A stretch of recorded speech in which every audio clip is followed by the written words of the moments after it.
Jadi lamun memang sunat untuk menghadiri salat Jumat, maka sunat hukumnya mandi Jumat. Nah, adapun firman Allah manja minkumul Jum'ata falyatasilna, dia jadi alasan saya juga si datang tiba salat Jumat silakan mandi. Namun memang dia wajib untuk berjumat, wajib mandi. Namun memang sunat, maka sunat mandi. Namun pada umumnya para ulama-ulama al-immatul arba'ah arah isi memang tetap menganggap sunat mandi Jumat. Sebab para sebelum apalagi le daerah-daerah negara-negara isi sangat kurang air.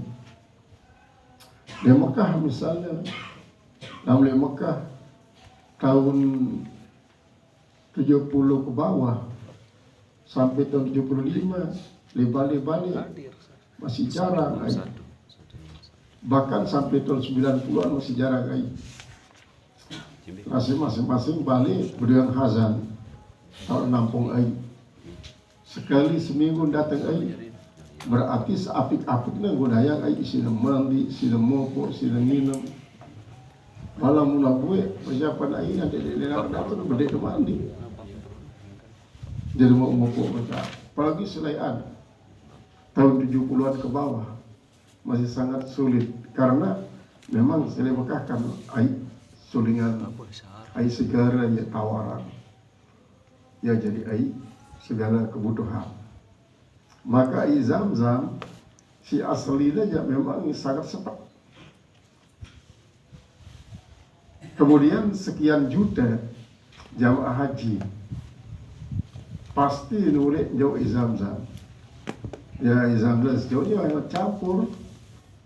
campuran dengan air segala sita sulit. Bro udah wujud nyacap. Saya kan selaku ini sampai ke Pak Madinah tujuan Zam-Zam lagi puasa. Jadi kita tahu bahwa kesulitan air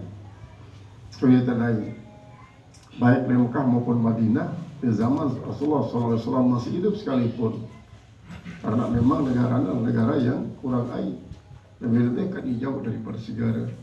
Jarak antara Mekah di Natipal Jeddah setiap segara sekitar 150 km. Kemudian Zam-Zam, ya memang Zam-Zam ini bis. Lalu bagaimanapun untuk memberikan minum kepada masyarakat secara umum sepanjang masa, maka tetap akan mengalami kesulitan. Kaitan dengan mandi, maka bagi isi wajib datang salat Jumat harus wajib. Kalau sebagian yang mengatakan sunat, bahkan yang mandi jadi masalah. Nah, sepenting adalah pakaian setegadu dalam keadaan bersih, awak pun bersih.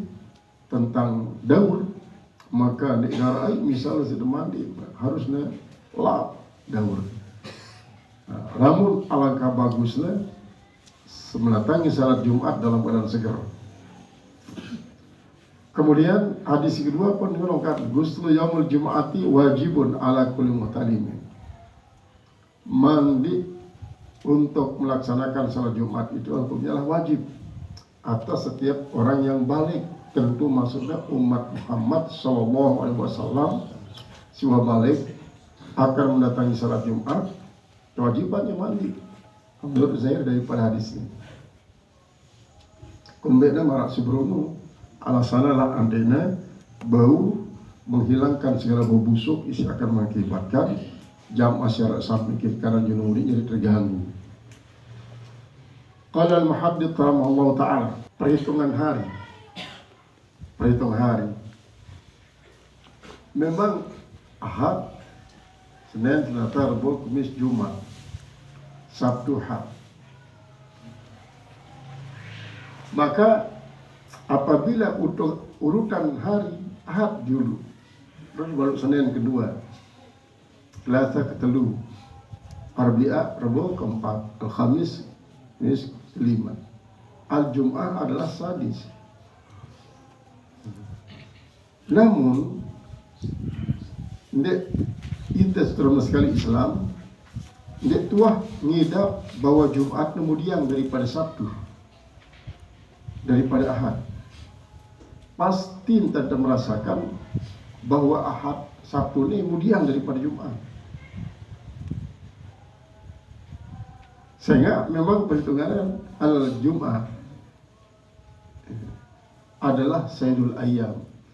Inna yawmal Jum'ati Sayyidul Ayyami Idul Aghriya wa Hijjul Fuqara.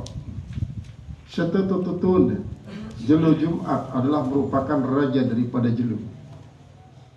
Taukna berpesta dengan si sugih-sugih, taukna mendapatkan pahala haji dengan si fakir miskin. Maka pantas apabila Sabtu adalah kemudian daripada Jumat, kemudian Ahad dan Yahudi.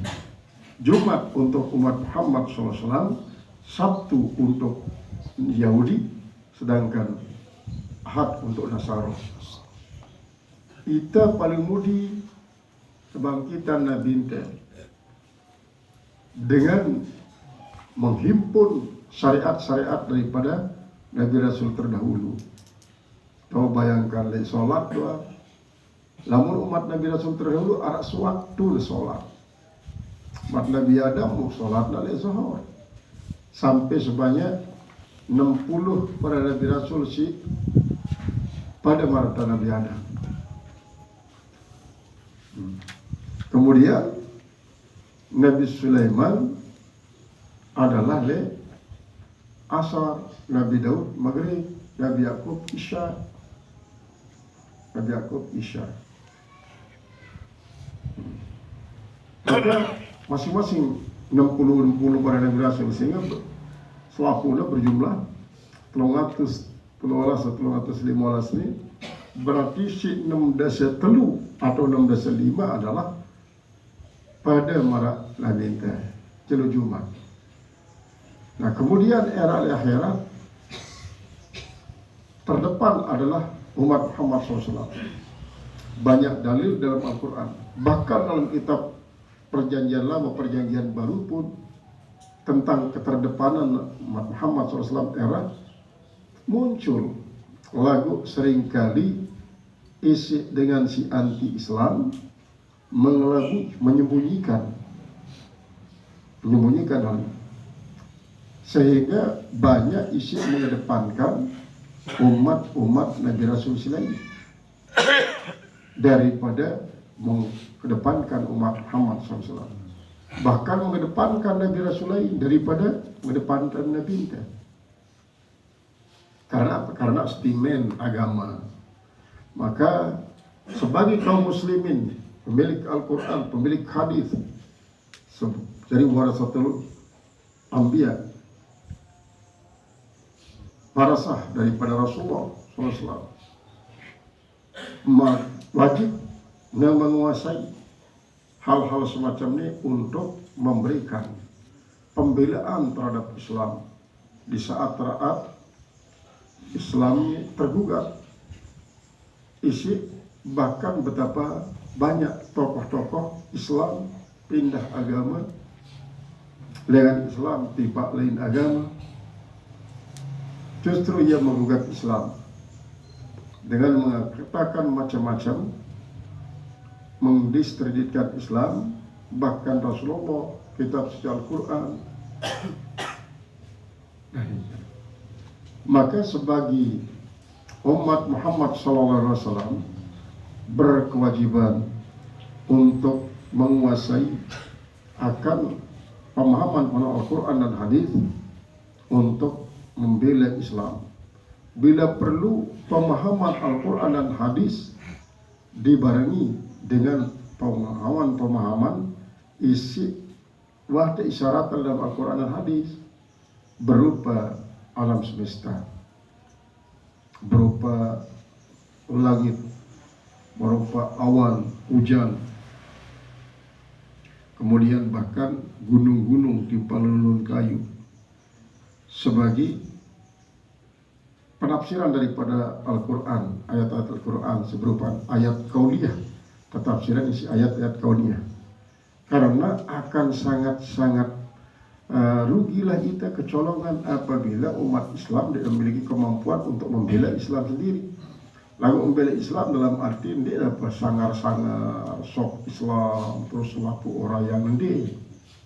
Isi paling penting adalah membenteng Islam secara ilmiah, secara profesional.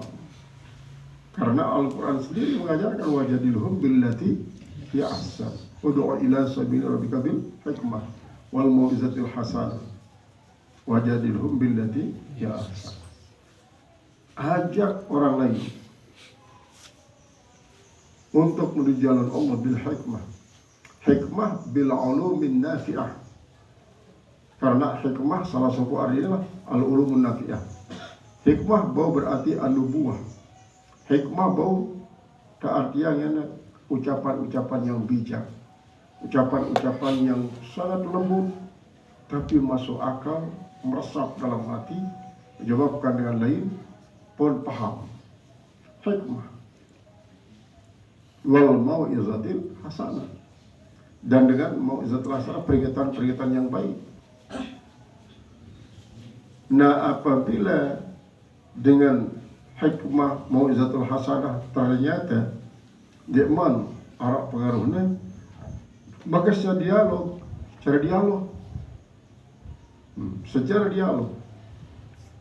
Nah, dialog ini membutuhkan dalil-dalil isi berupa Al-Quran dan hadis dan dalil-dalil akliyah si menunjukkan fenomena-fenomena alam sebagai bukti kemutlakan atas benaran Al-Quran, benar hadis sebagai penjelas daripada Al-Quran kan. Dengan demikian memang kan karakter daripada dengan isi tadawahin arah dengan isi memang Islam lagu kadang-kadang ini merasa gengsi untuk mendapatkan dakwah dengan sesama muslim, apalagi level perekonomiannya lebih rendah. Karena memang faktor gengsi dengan zaman lain manusia si para matrapi itulah para tokoh-tokoh masyarakat, baik mentokoh masyarakat dalam bidang sosial, ekonomi, sosial budaya, sosial pendidikan, soal politik. Lalu dengan isi menyampaikan dakwah ini dinara kemampuan dalam hal ekonominya lemah, kemudian wawasan politiknya lemah, wawasan sosial budaya lemah. Makanya tremehan lagi sih para tokoh-tokoh baik internal umat Islam ataupun eksternal umat Islam. Nah, inilah yang tidak perlu adalah bil hikmah, dengan ilmu pengetahuan. Berarti kaum muslimin harus berilmu yang bermanfaat, milik ilmu bermanfaat. Qala al-muhaddits rahimahullah ta'ala as-sabiquna, jadi